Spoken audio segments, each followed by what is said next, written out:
Mesa de debates. Oferecimento Unimed, 45 anos. Cuidar de você sempre foi o plano. Premium FM, sintonizada no seu bom gosto.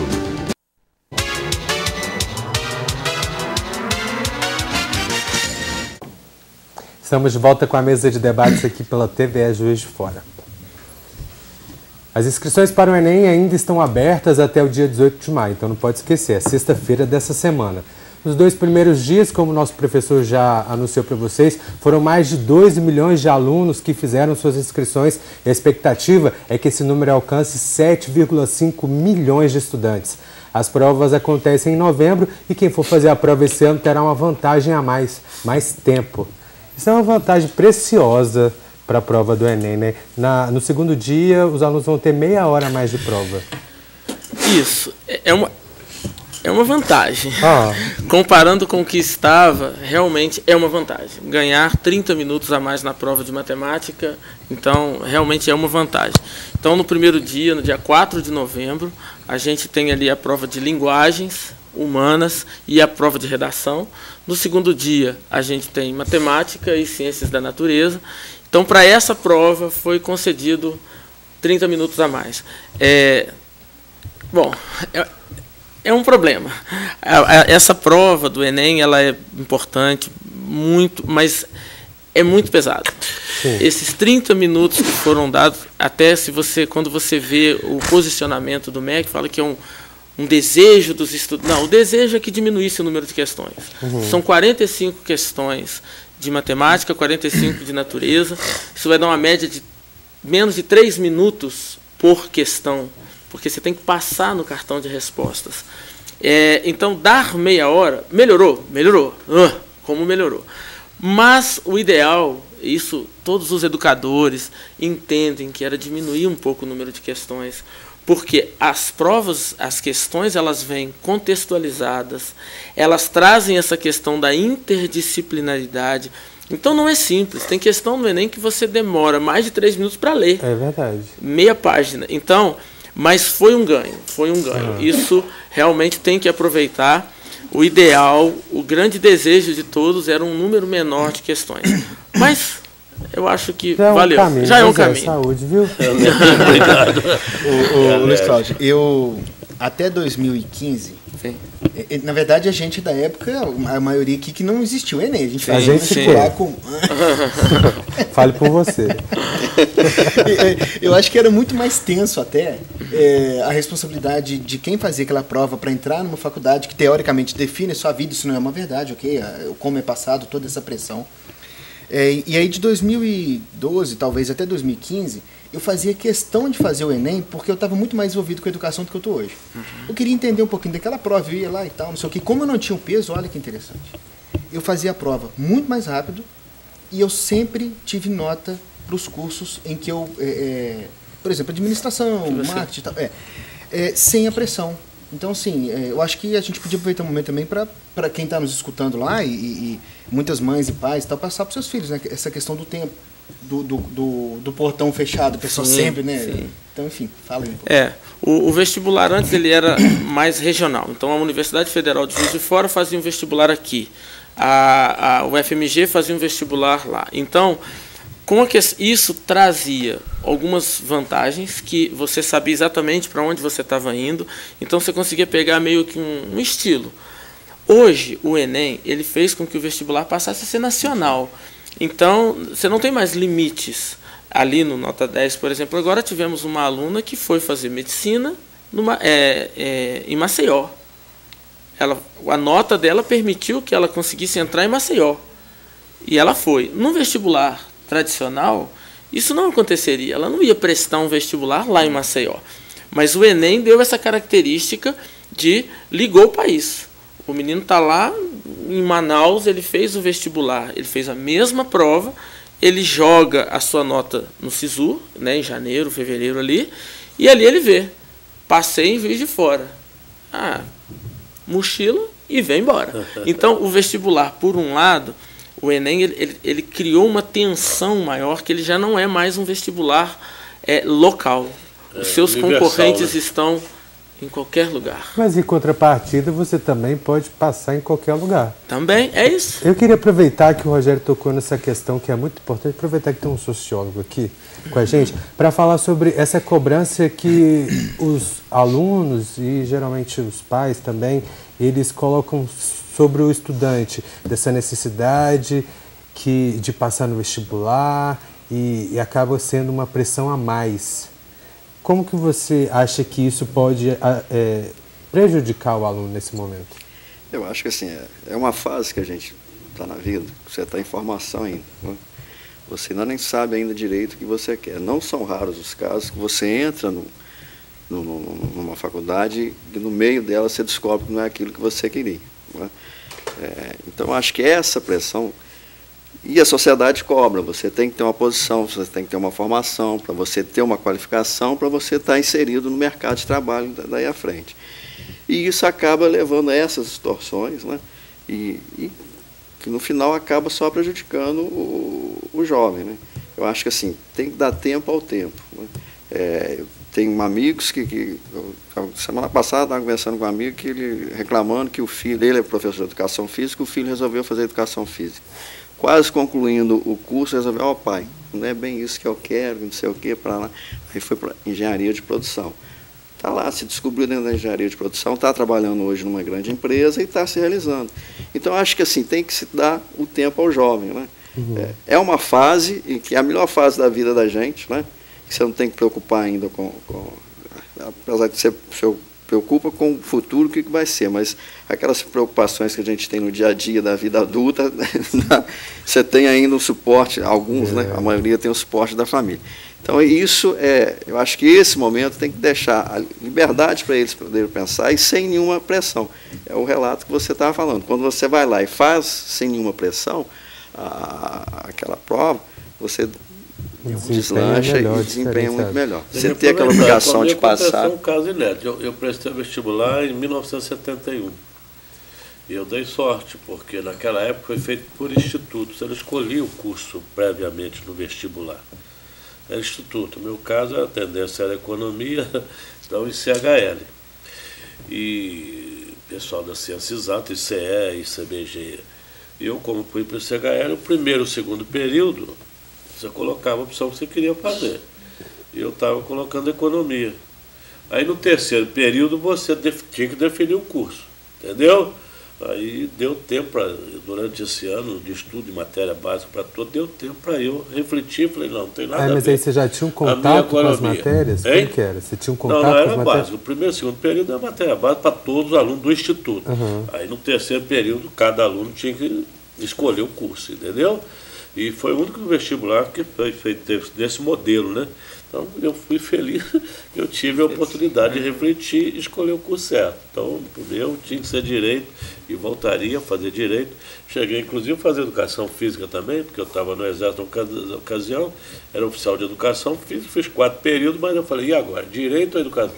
Tive que optar e, felizmente, eu tive essa oportunidade de escolher o caminho certo. Mas hoje, aqui na Universidade Federal, você tem essa opção dentro da área de humanos. Você faz o vestibular, que é o bacharelado interdisciplinar em ciências humanas, né?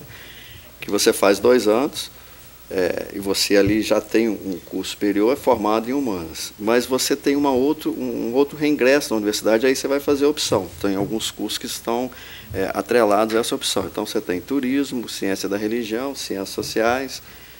Esqueci o outro agora, mas enfim, é mais ou menos nesse sentido. Você tem nesses 2 primeiros anos uma formação mais geral sobre as ciências humanas e depois você vai fazer a sua opção em qual área você quer seguir. Atuar, né? Isso. E como que vocês lá no colégio fazem para tentar trilhar um caminho junto com o aluno para identificar quais são os gostos, as paixões, para que ele consiga tomar essa decisão de uma forma mais assertiva? Quando ele já vem com aquilo assim, já sabendo o que quer, ok. Muitos estão num momento de dúvida, às vezes identificar o que ele quer é o que ele quer, ou é uma pressão da sociedade, ou é a pressão dos pais. A gente sempre diz que ser feliz parte também pelas escolhas pessoais e a realização pessoal. Então, isso é muito importante. Lá, como você perguntou, lá tem uma psicóloga, que é a Joana, que trabalha, tem os coordenadores, e dentro disso vai tentando contribuir. Ela não faz um exame vocacional ou teste vocacional, mas um trabalho de orientação, de conversa, de escutar, de poder ouvir, estar assim presente na vida do aluno. E em todas as escolas, isso deveria ser... deveria estar presente, porque isso vai impactar diretamente no que a pessoa vai fazer. Eu não sei onde eu ouvi... sim, eu ouvi um professor de dança, e ele dizia isso, eu lido com o que eu amo fazer. E aí sim, aí eu faço com prazer, com amor, eu levanto, não assim, hoje eu tenho que ir lá. Por exemplo, eu sou professor. Eu adoro educação, eu acredito demais na educação, eu acredito que o conhecimento pode gerar pessoas incríveis, mudar realidades, mudar a história de vida das pessoas. Então, quando eu chego no colégio e aí vejo os alunos e cumprimento um, cumprimenta outro, e aí, como é que está? Aquilo vai enchendo de vida. É um lugar que eu adoro. Então, essa questão de descobrir um pouco qual é o seu caminho, isso é fantástico, né? Muito importante. E é talvez o maior desafio, né? Bom, a gente agora vai para o último intervalo do nosso programa de hoje, já estamos chegando ao final, mas já voltamos, é rapidinho.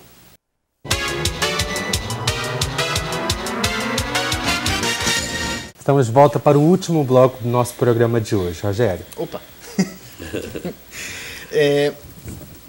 Para quem a prova será lá em novembro. Então não adianta eu querer estudar em outubro. As dicas para quem vai fazer essa prova em novembro, e eu queria que você aprofundasse um pouquinho pelo seguinte. É muito fácil, ou talvez torne-se mais fácil, para quem tem um professor dentro de casa, ou acesso a uma aula particular, ou acesso a um sistema que vai dar para ele um diferencial na hora lá da prova. E para quem está nos escutando nas cidades menores aí, ou aqui na periferia mesmo de fora, que não tem acesso a isso, usar a internet é válido, o canal, e fala aí. Exatamente. Eu acho assim, que o Enem ele tem várias possibilidades. Então, você pode procurar um cursinho padrão, particular. Você tem alguns aqui na cidade, bons cursos. Juiz de Fora tem excelentes cursos, né? Excelentes cursinhos. Pode procurar o Nota 10 como uma das opções também. Mas você, por exemplo, pessoas às vezes que não têm uma condição financeira para pagar, existem os chamados cursinhos populares. Então a sugestão que eu dou para quem está agora nos assistindo e gostaria de fazer uma preparação, pode ir a uma escola pública mais perto. Vai lá, procura o coordenador, o orientador, fala, olha, eu sei que existem alguns cursinhos populares e que são bons com grandes orientadores, com professores que estão ali trabalhando. Então, é um caminho. Na minha época, inclusive, eu estudava no colégio estadual e fiz o cursinho do colégio mesmo. Ok. Então, existem essas possibilidades. Uma outra possibilidade, e aí agora para quem às vezes está numa área um pouco mais afastado, é buscar os cursos online. Então você pode digitar, por exemplo, num site de busca, no Google, digita lá, cursos online. E ele é interessante porque você tem as videoaulas, que são muito bem produzidas. Então tem as aulas dos conteúdos. Além disso, eles disponibilizam materiais para você fazer exercícios. E a assinatura mensal, são preços relativamente... acessíveis comparado, por exemplo, a um cursinho tradicional. Você tem mensalidade de R$30 por mês, você tem todas as aulas pela internet. A internet hoje é algo mais acessível. Então é um outro caminho muito bom. Você tem alguns sites especializados com aulas de grande qualidade, que pode ser. Um outro caminho, não tem o jeito. Vai a uma banca de jornal e converse com o profissional, com o jornaleiro, com a pessoa que está lá. Fala, o que você tem de Enem? Existem materiais hoje. Você tem Guia do Estudante, por exemplo. Você tem vários materiais preparados e pensados para ajudar o Enem, para ajudar o aluno do Enem. Então, também não é caro. Uma coisa assim que eu acho importante, isso nenhum cursinho faz, nenhuma escola, nenhum site, nada, que é o desejo do conhecimento, de se aprofundar no conhecimento, tem que sentar, tem que ler, porque a prova do Enem, ela não é uma prova simples. Eu faço a prova do Enem como professor todos os anos. Nesse último ano eu fiz a prova, aí vou falar da matemática, que é uma área que eu trabalho, a matemática e a física.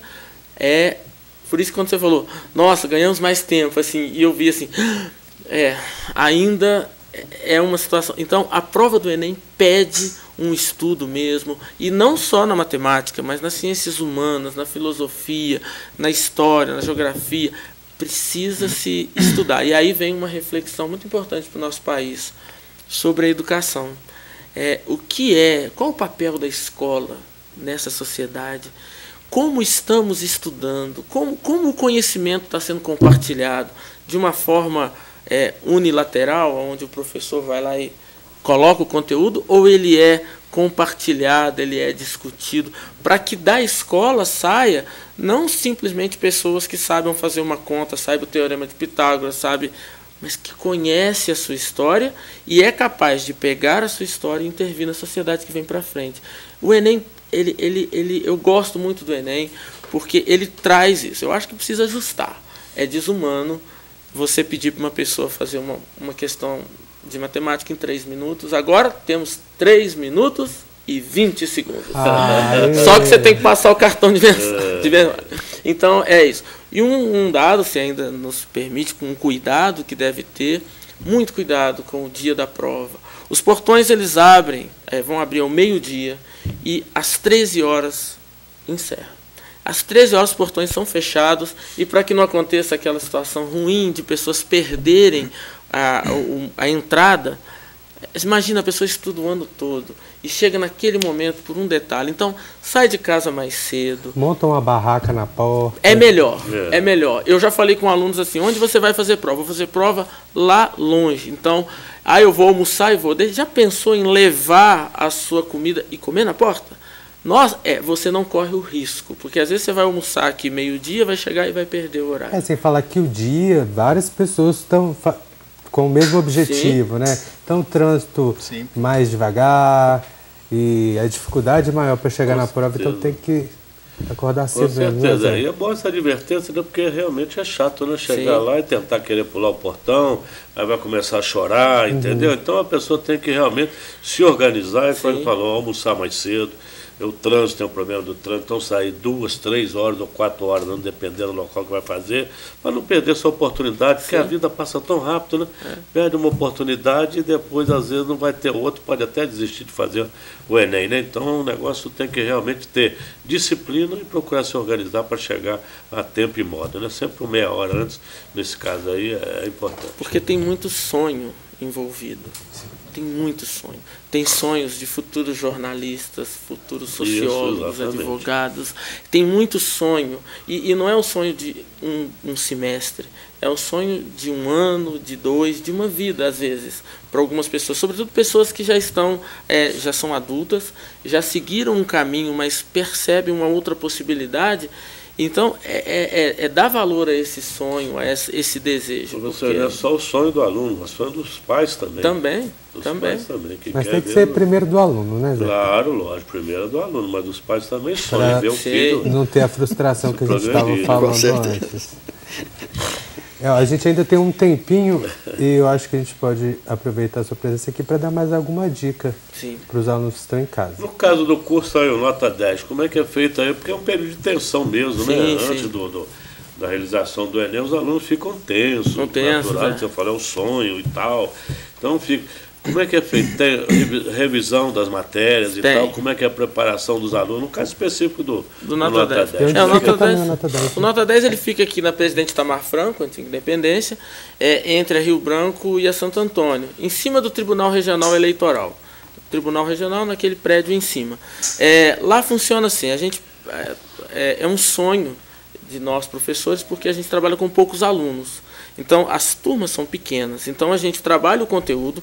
A partir de agosto, a gente começa um período de revisional. No início de agosto, dia 2, 3 de agosto, começamos um revisional para a prova do Enem. São 3 meses ali. Inclusive, se alguém estiver e quiser conhecer, pode nos procurar. Começa em agosto. Em outros cursinhos também tem. Então, para quem está se preparando e quiser, busque uma formação tanto nos cursinhos populares quanto em outros, mas lá no Nota 10 a gente faz isso. E uma preocupação muito grande com esse aspecto emocional, porque o vestibular, o Enem, ele não é só conhecimento. Conhecimento é um ponto. Existe o aspecto emocional, é doloroso, e aí essa pressão que a gente estava falando, de meninos que vão para a prova, começam a ter problemas de estômago, passam mal, uma cobrança muito grande, dá branco. Isso está ligado com essa questão emocional, então é bom cuidar. Lá no curso a gente promove algumas coisas, por exemplo, fizemos agora um torneio de queimada, muito interessante, exatamente para que os alunos possam ter essa oportunidade de extravasar. Promove-se algumas coisas. Hoje conversava com os alunos, teremos uma aula de dança, um período na semana, para que eles possam exercer outros aspectos. Então, o aspecto do conhecimento, muito importante, para todo mundo, cuida disso. Está se preparando, cuida do emocional. Como é que está? Como que eu estou emocionalmente? Isso. Então, de uma maneira geral, é isso. Muito bem, nosso programa chegou ao fim. Gostaria muito de agradecer a participação de vocês, todo o conhecimento que vocês trouxeram para a nossa discussão. Debatedores, até semana que vem. Nos vemos na terça. Eu gostaria também de agradecer a você que acompanhou o nosso programa aí da sua casa. Lembrando que a mesa de debates volta amanhã, ao vivo aqui pela TVE Juiz de Fora, às 11 horas da manhã. Então eu espero te encontrar aqui.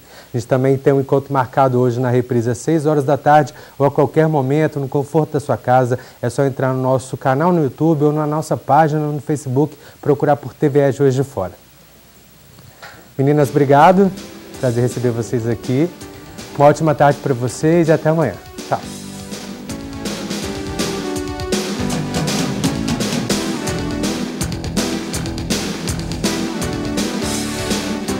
Mesa de debates. Oferecimento Unimed 45 anos. Cuidar de você sempre foi o plano. Premium FM, sintonizada no seu bom gosto.